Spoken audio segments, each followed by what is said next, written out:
Hello दोस्तों, आज हम जानेंगे मौर्य डायनेस्टी के बारे में, मतलब मौर्य वंश के बारे में। तो देखो, फुल डिटेल में जानेंगे।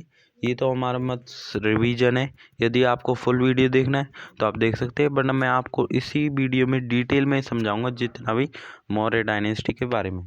तो देखो, अपने 16 महाजनपद थे। अब आपको महाजनपद तो पता होगा।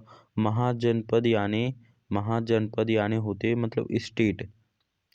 ऐसा ही समझ लो, जो ये महाजनपद है ये बिल्कुल स्टेट की तरह है। अपने अभी तो 28 स्टेट है, पहले 16 स्टेट होते थे। समझ रहे हो, पहले कितने होते थे? 16 बड़े बड़े स्टेट होते थे, और उनमें से जो सबसे पावरफुल था वो था एक मगध।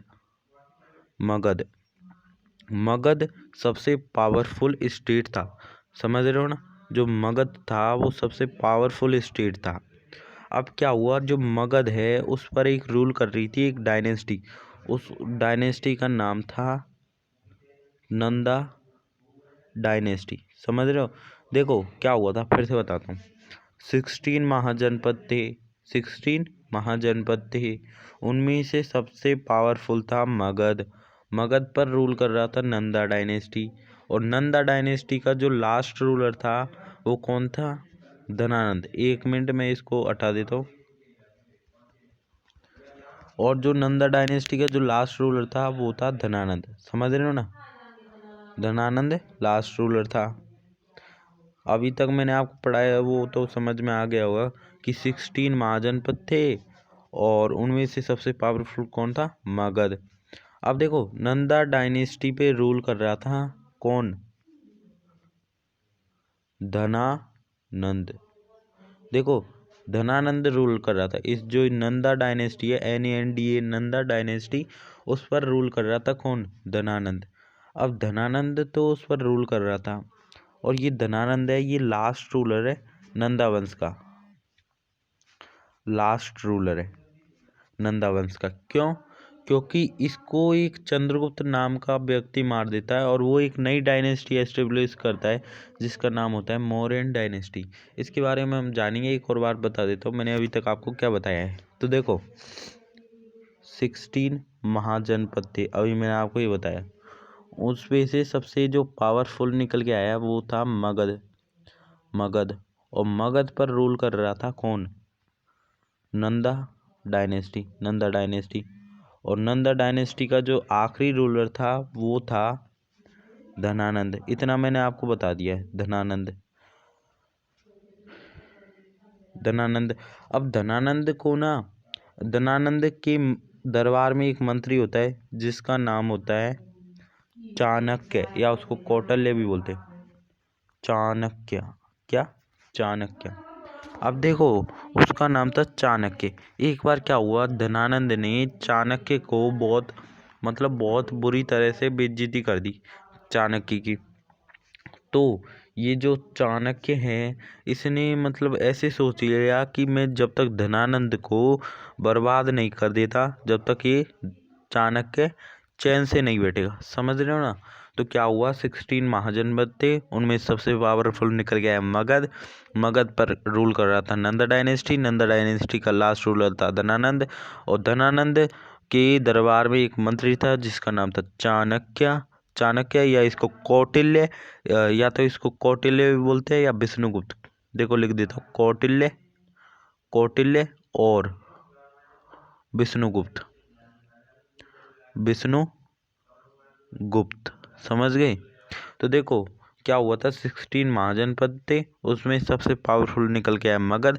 मगध पर रूल करता नंदा डायनेस्टी। नंदा डायनेस्टी का लास्ट रूलर था धनानंद। उसके दरबार में एक चाणक्य नाम का एक मंत्री था। अब क्या हुआ, चाणक्य ने क्या किया, एक लड़के को ट्रेन दिया जिसका नाम था चंद्रगुप्त। चंद्रगुप्त। उस लड़के को तक्षशिला में 9 साल ट्रेनिंग दी। अब क्या हुआ, इसको ट्रेनिंग दे दी तो इस चंद्रगुप्त ने धनानंद को मार दिया। किसको? धनानंद को। और धनानंद कौन सा, आप बताना मुझे कमेंट करके। मैं बता देता हूँ आपको, धनानंद कौन था? वो था नंदा डायनेस्टी का लास्ट रूलर। कौन? Last ruler. समझ रहे हो ना, धनानंद कौन था? नंदा डायनेस्टी का लास्ट रूलर। अब क्या हुआ, जो चंद्रगुप्त था उसने धनानंद को मार दिया। अब धनानंद को मार दिया चंद्रगुप्त ने, तो इसने एक नई एस्टेब्लिश कर दी, मतलब चंद्रगुप्त मौर्य ने एक नई डायनेस्टी एस्टेब्लिश कर दी जिसका नाम था मौर्यन डायनेस्टी। और चंद्रगुप्त, और इसने अपना जो नाम रखा वो था चंद्रगुप्त मौर्य। चंद्रगुप्त मौर्य। अब चंद्रगुप्त मौर्य के बारे में देखते हैं, मौर्य डायनेस्टी के बारे में देख लिया। अब देखते हैं मौर्य डायनेस्टी के चंद्रगुप्त मौर्य के बारे में कुछ। तो देखो, चंद्रगुप्त मौर्य तो चंद्रगुप्त मौर्य। अब सबसे पहले देखते हैं कि चंद्रगुप्त मौर्य के बारे में। देखो, चंद्रगुप्त मौर्य ने चाणक्य की मदद से धनानंद को मारकर एक नई डायनेस्टी शुरू की जिसका नाम था मौर्यन डायनेस्टी। समझ गए, जिसका नाम था मौर्यन डायनेस्टी। अब एक और बार बताओ, चंद्रगुप्त ने चाणक्य की सहायता से धनानंद को मार दिया और एक नई डायनेस्टी एस्टेब्लिश की जिसका नाम था मौर्यन डायनेस्टी, ये लिखी। फिर क्या हुआ, मौर्यन डायनेस्टी एस्टेब्लिश कर दी। और ये जो मौर्य डायनेस्टी थी ये पैन इंडिया एम्पायर थी। पैन इंडिया एम्पायर मतलब अखंड भारत। इससे बड़ा कोई, मतलब इतना बड़ा एम्पायर खोल दिया कि इतना बड़ा एम्पायर एस्टेब्लिश कर दिया कि आज तक संसार में किसी ने भी नहीं किया। तो चंद्रगुप्त मौर्य का जो वो था एम्पायर, वो इतना बड़ा था कि उसको बोलते थे पैन इंडिया एम्पायर, मतलब अखंड भारत। अब जो चंद्रगुप्त के बारे में जानते, चंद्रगुप्त मौर्य के बारे में, तो चंद्रगुप्त मौर्य के बारे में जानते हैं। चंद्रगुप्त मौर्य के एक गुरु थे जिसका नाम था चाणक्य। अब चाणक्य की मदद से चंद्रगुप्त मौर्य ने धनानंद को तो मार दिया, एक नई डायनेस्टी शुरू कर दी जिसका नाम था मौर्यन डायनेस्टी। फिर क्या हुआ, जो चंद्रगुप्त मौर्य था वो उसने रूल किया 322 से और 298 BC तक। अब आपको इतना तो पता ही होगा BC क्या होता है, AD क्या होता है। यदि नहीं पता तो मैं आपको पहले वो बताता हूँ। तो देखो, ये 0 अपना आज क्या चल रहा है, 2020 चल रहा है।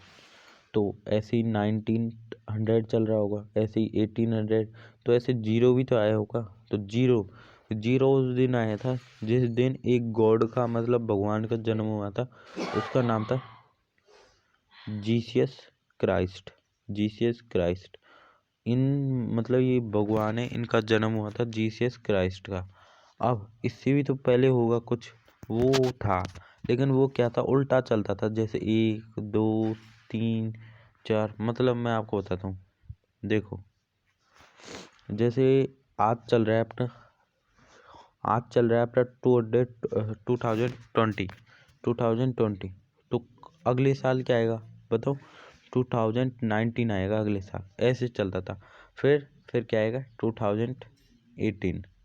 फिर मतलब अगले साल ऐसे कम होता जाएगा लेकिन वो बढ़ता जाएगा, समझ रहे हो। तो ऐसे चलता था, किसमें, ये चलता था सब BC में, मतलब बिफोर क्राइस्ट में। और जो अपना देखते, जैसे 2020 के बाद आएगा 2021, फिर 22, ये सब चलता है AD में। किसमें, AD, समझ गए। तो ये AD में चलता है और वो BC में। अब देखते चंद्रगुप्त मौर्य के बारे में कि चंद्रगुप्त मौर्य कौन था। देखो, चंद्रगुप्त मौर्य ने चाणक्य की मदद से धनानंद को मार दिया, एक नई डायनेस्टी एस्टेब्लिश की जिसका नाम था मौर्यन डायनेस्टी। और जो चंद्रगुप्त मौर्य था उसके शासन काल में 305 BC में एक सेल्यूकस निकेटर नाम का, मतलब जो इन्वेडर है वो हमारे इंडिया में आया। Seleucus Seleucus Nicator. अब ये इंडिया में आता है और जो चंद्रगुप्त मौर्य है उससे फाइट करता है। तो सेल्यूकस निकेटर है वो तो हार जाता है और चंद्रगुप्त मौर्य जीत जाता है। फिर क्या होता है, फिर क्या होगा, जो ये सेल्यूकस निकेटर है वो हार जाएगा और चंद्रगुप्त मौर्य जीत जाएगा। फिर क्या होगा, देखो फिर क्या होगा कि जो चंद्रगुप्त मौर्य जो कहेगा वो ही सेल्यूकस निकेटर मानेगा, समझ रहे हो। तो क्या हुआ कि जो चंद्रगुप्त मौर्य है इसने 500 हाथी एलिफेंट 500 एलिफेंट दे दिए, किसको किसको दे दिए, सेल्यूकस निकेटर को, सेल्यूकस निकेटर को। लेकिन जो ये सेल्यूकस निकेटर था इसने भी चंद्रगुप्त मौर्य को दे दिए, क्या दे दिया, जो अफगानिस्तान है, अफगानिस्तान वहाँ तक का पूरा पार्ट दे दिया सेल्यूकस निकेटर ने। अफगानिस्तान का पूरा मतलब जहाँ तक अफगानिस्तान है वहाँ तक का आधा पार्ट दे दिया। तो चंद्रगुप्त मौर्य ने 500 हाथी दिए और सेल्यूकस निकेटर ने अफगानिस्तान तक जो भी पार्ट था वो दे दिया। फिर इतना हुआ, लेकिन देखो जो ये सेल्यूकस निकेटर है इसकी एक बेटी थी जिसका नाम था हेलेना। उसकी शादी चंद्रगुप्त मौर्य से हो जाती है, किसे, चंद्रगुप्त मौर्य से। फिर क्या होता है, जो चंद्रगुप्त मौर्य होता है उसके कोर्ट में एक एम्बेसडर आता है, एम्बेसडर एम्बेसडर आता है जिसका नाम होता है मेगास्थनीस। तो ये एक दूत आता है मेगास्थनीस, इसने एक बुक भी लिखी है जिसका नाम है इंडिका। इसने एक बुक भी लिखी है जिसका नाम है इंडिका। फिर क्या होता है, जो मेगास्थनीस है इस इंडिका में जो चंद्रगुप्त मौर्य है उसके मतलब प्रजा के बारे में, उसकी सोसाइटी कैसी है, उसका एडमिनिस्ट्रेशन कैसा है, उसके बारे में लिखते हैं मेगास्थनीस। फिर क्या होता है, जो चंद्रगुप्त मौर्य होते हैं वो अपने अंतिम समय में जैनिज्म को अपना लेते हैं, किसको, जैनिज्म एक रिलीजन है, ये आपको पता ही होगा, जैनिज्म को अपना लेते हैं। फिर क्या होता है, चंद्रगुप्त मौर्य जैनिज्म को अपना लेते हैं। फिर और वो भी किसकी मतलब किसकी सहायता से अपनाते हैं, वो अपनाते भद्रबाहु, एक भद्रबाहु नाम के एक जैन धर्म के एक मतलब गुरु थे। उन्होंने भद्रबाहु, एक बार मैं लिख देता हूँ, भद्रबाहु। तो इनकी मतलब ज़्यादा ये ज्ञान बांट रहे थे जैनिज्म का, तो इसलिए जो चंद्रगुप्त मौर्य है उसने जैनिज्म को अपना लिया अपने अंतिम समय में। और कहाँ चले गए, वो चले गए मसूरी में।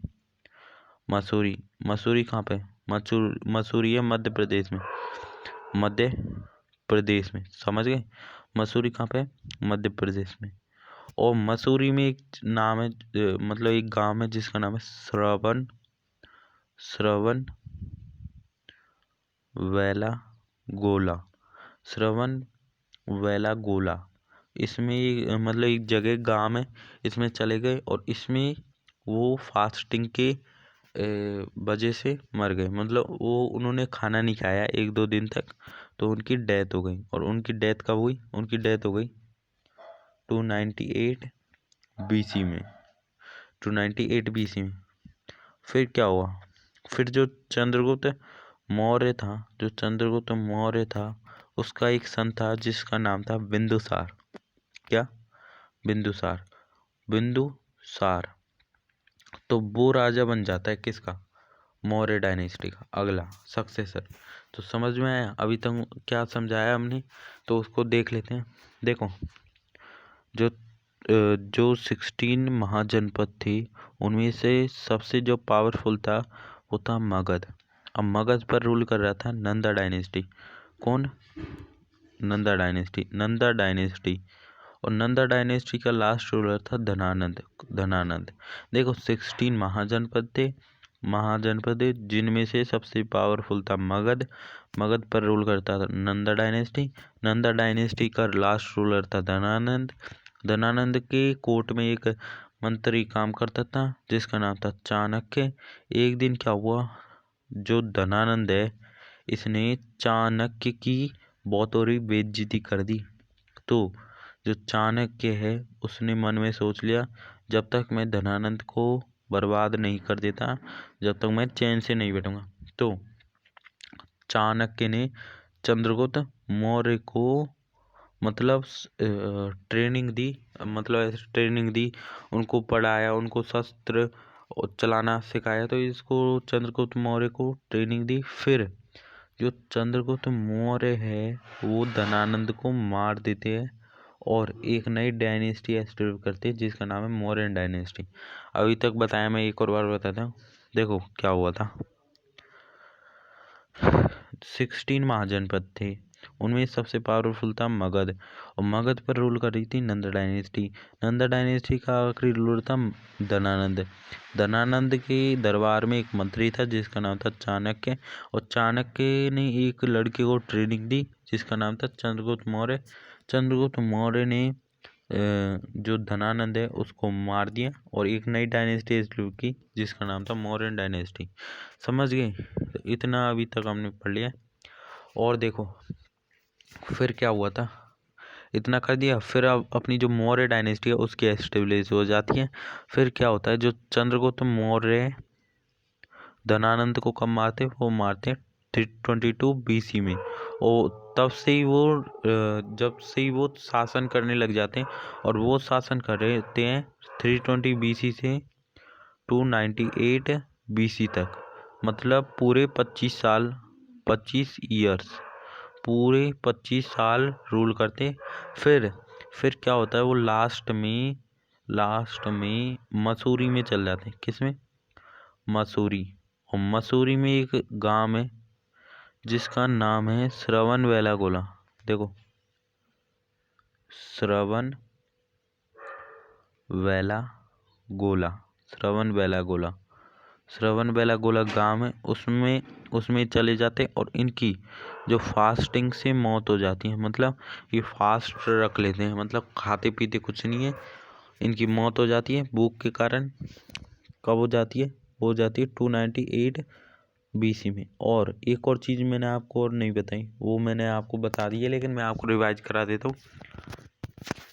चंद्रगुप्त मौर्य के शासनकाल में 305 BC में 305 BC में एक सेल्यूकस निकेटर नाम का एक मतलब इन्वेडर आता है जो कि चंद्रगुप्त मौर्य से फाइट करता है, और जो चंद्रगुप्त मौर्य है वो सेल्यूकस निकेटर को हरा देते हैं और चंद्रगुप्त मौर्य जीत जाते हैं।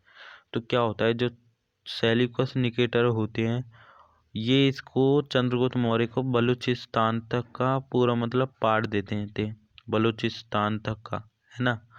और जो चंद्रगुप्त मौर्य इसको पूरे 500 हाथी दे देते, इतना याद रखना। और जो सेल्यूकस निकेटर है उसकी एक बेटी होती है हेलेना हेलेना, और उसकी शादी चंद्रगुप्त मौर्य से करा देते। और एक और इम्पोर्टेंट चीज़ है, वो है कि इनके कोर्ट में एक एम्बेसडर आया था जिनका नाम था मेगा स्थिनिस। तो इसको बिल्कुल ध्यान से रखना कि कौन एम्बेसडर आया था, उसका नाम था मेगा स्थिनिस। समझ गए?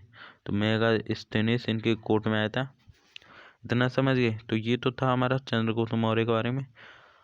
अब देखेंगे हम किसके बारे में। अब जो अगला रूलर आता है मौर्य डायनेस्टी का, वो आता है बिंदुसार। देखो हमें कौन कौन सा पढ़ना है, मैं आपको पहले बता ही देता हूँ। पहले तो हमारे हैं चंद्रगुप्त मौर्य जिनके बारे में हमने पढ़ लिया है। दूसरे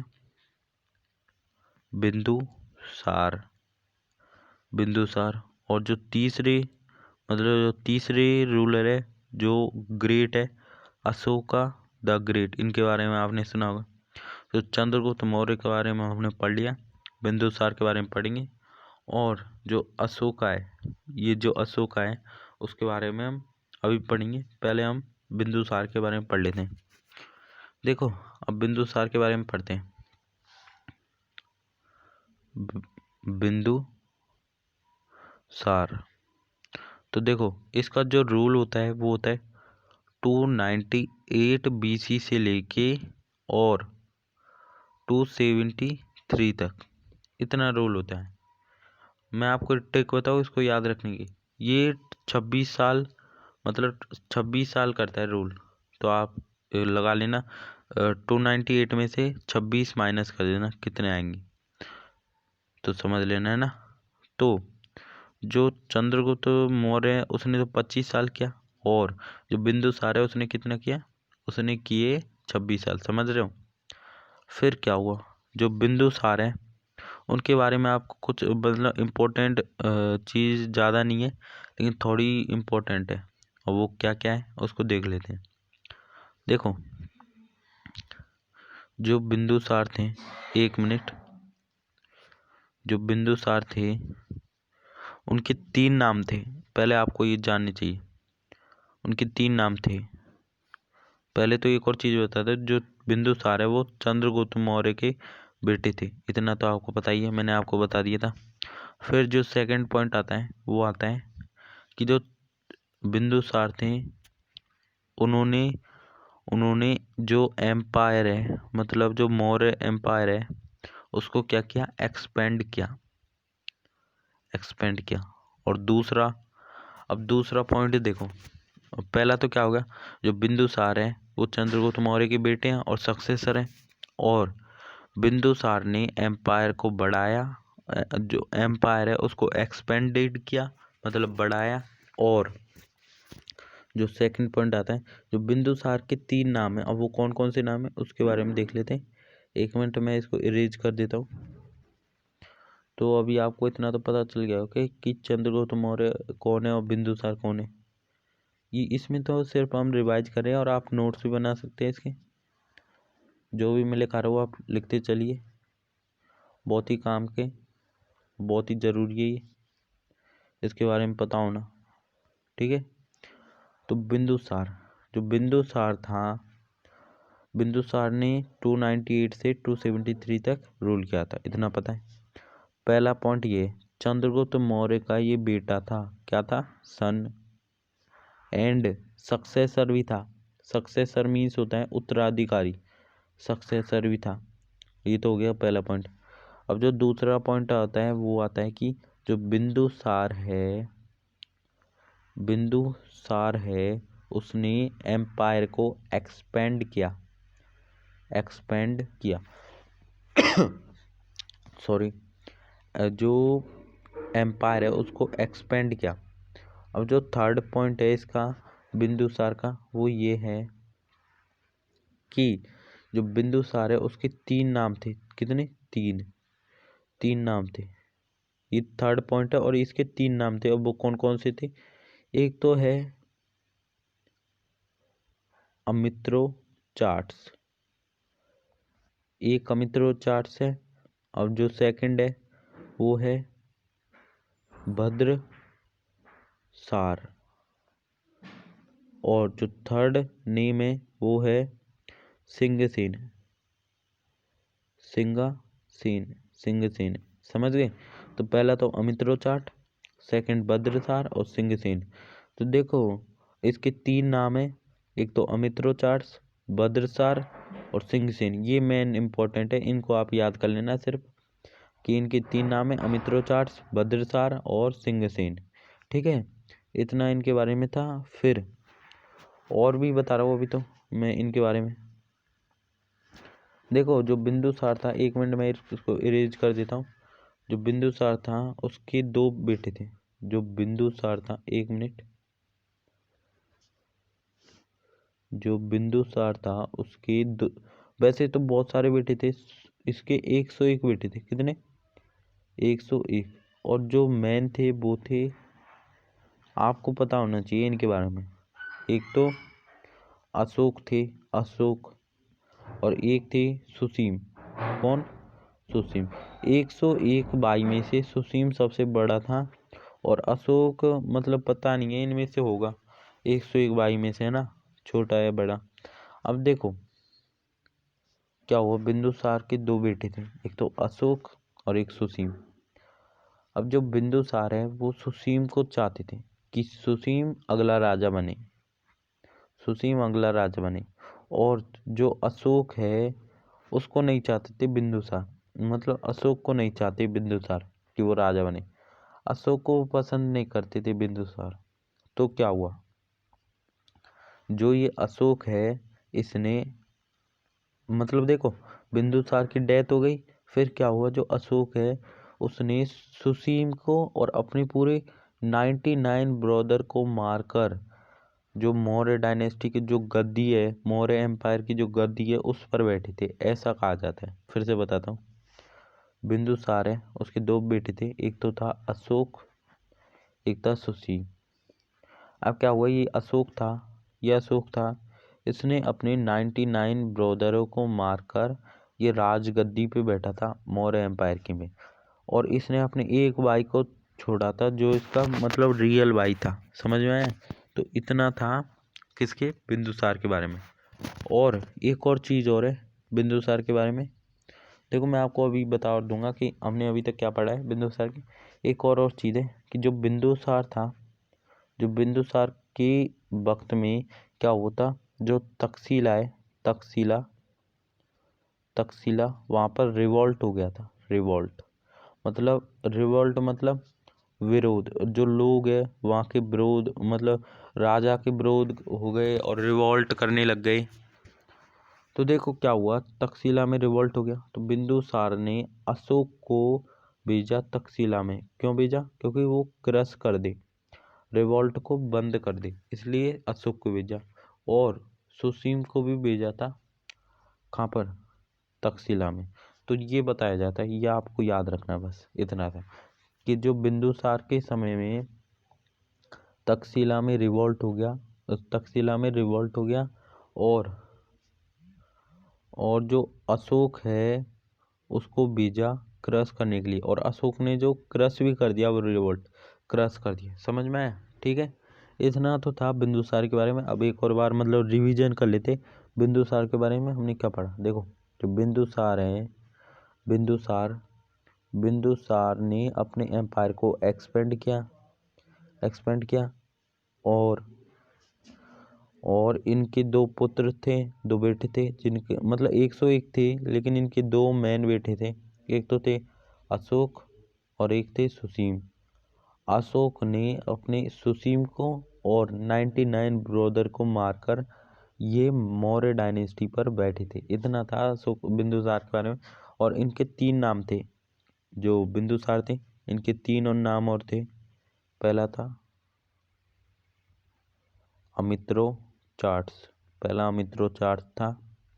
सेकंड था सॉरी भद्रसार, सेकंड भद्रसार। और थर्ड नाम है वो है सिंहसेन। तो थर्ड नाम ये, पहला अमित्रोचार्ज, भद्रसार और सिंहसेन। इतना है बस बिंदुसार के बारे में, समझ गए? तो चलो अब देखते हैं किसके बारे में, अशोक के बारे में। जो अगला राजा बनेगा वो कौन बनेगा, ये तीसरा रूलर है, और वो बनेगा अशोका।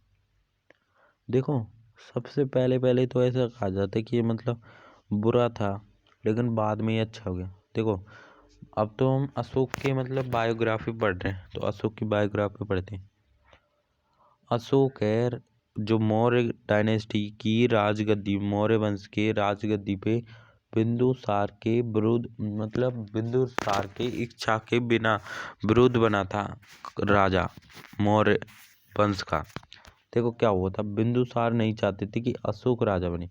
कौन बने? सुसीम। लेकिन क्या हुआ, अशोक ने अपने 99 ब्रदर को मारकर और सुसीम को मारकर जो अशोक ने राजगद्दी को प्राप्त कर लिया। लेकिन जो बिंदुसार है वो ऐसा नहीं चाहते थे, ये जो बिंदुसार है वो ऐसा नहीं चाहते थे। वो चाहते थे कि सुसीम किसका राजा बने, मौर्य डायनेस्टी का, मतलब मगध का राजा बने। फिर क्या हुआ देखो फिर क्या है, सेकंड पॉइंट, जो ये हमें अशोक नाम पता कैसे चला। देखो, दो रिकॉर्ड्स उनसे हमें पता चलता है इसका नाम। अब वो कौन कौन से, एक तो है मास्की, एक रिकॉर्ड है मास्की, और एक है गुज्जरा, एक मास्की और एक गुज्जरा, ये दो रिकॉर्ड्स है। देखो फिर से बताता हूँ, जो अशोक नाम है वो हमें पता चलता है, दो रिकॉर्ड्स थे, दो रिकॉर्ड है, उनसे हमें पता चलता है। अब वो कौन कौन से रिकॉर्ड है उनको देख लेते हैं। एक है, एक मिनट, पहला तो कौन सा है, देखो जो पहला है वो है मास्की, मास्की। और जो सेकंड है वो है गुजरा, गुजरा। समझ गए, एक तो मास्की और एक गुजरा। तो ये दो रिकॉर्ड से हमें पता चलता है अशोक का नाम, इतना पता चल गया। अब जो अशोक है, जो अशोक है उसको देवा नाम प्रिय भी बोलते हैं, देव नाम प्रिय, देव नाम प्रिय उसका नाम है पहला।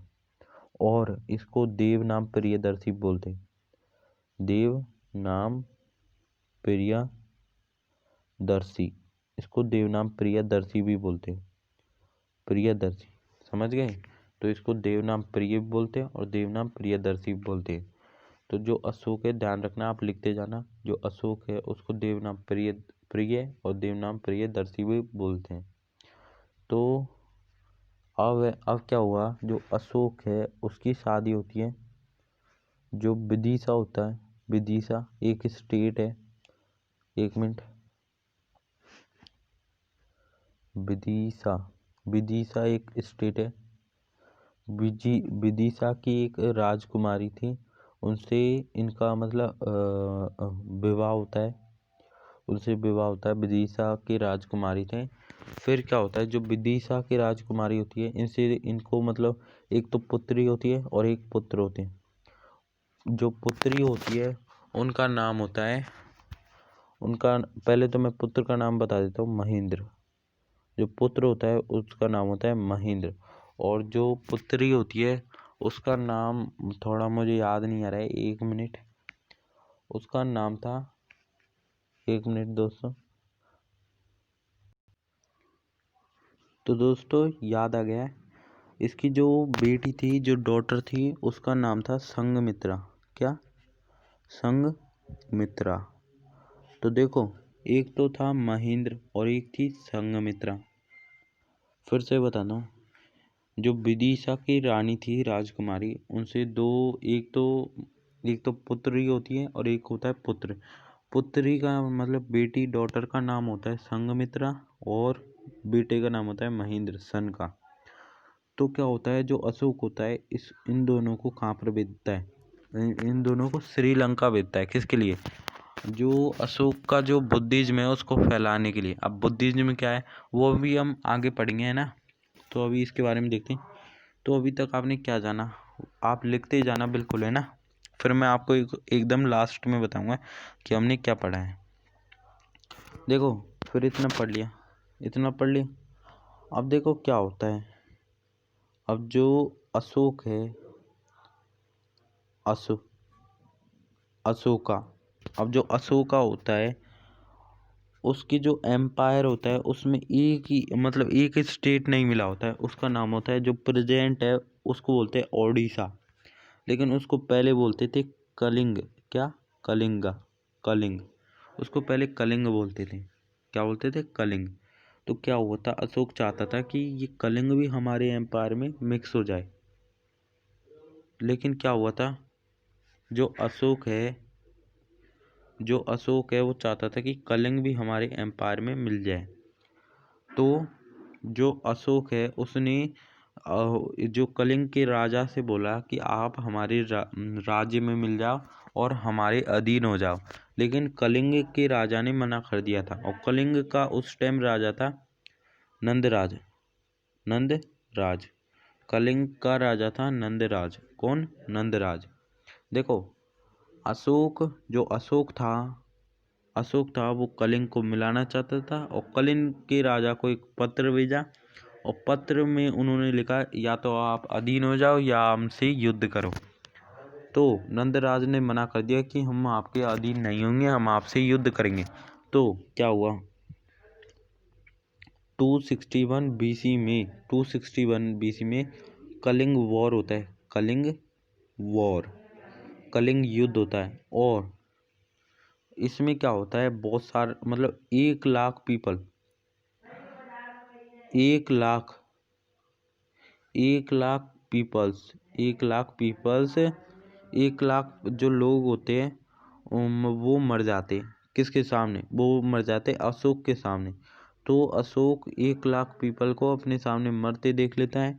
तो क्या होता है, जो अशोक होता है उस दिन उसका टर्निंग पॉइंट होता है। टर्निंग पॉइंट जीवन का मतलब उसका माइंड, सब चीज़ चेंज हो जाती है। उसने मतलब देखो, कलिंग स्टेट था उसको तो जीत लिया, लेकिन क्या हुआ कि जो अशोक है उसने जो अपनी मतलब देखो जीत लिया कलिंग युद्ध करके, लेकिन अशोक के सामने बहुत सारे लोगों की मौत हुई थी। और 1 लाख पीपल तो मतलब मर गए थे। और बहुत सारे मतलब जो बहुत सारे लोग तो क्या कर लिए थे, वो जेल में बंद कर दिए और पकड़ लिए।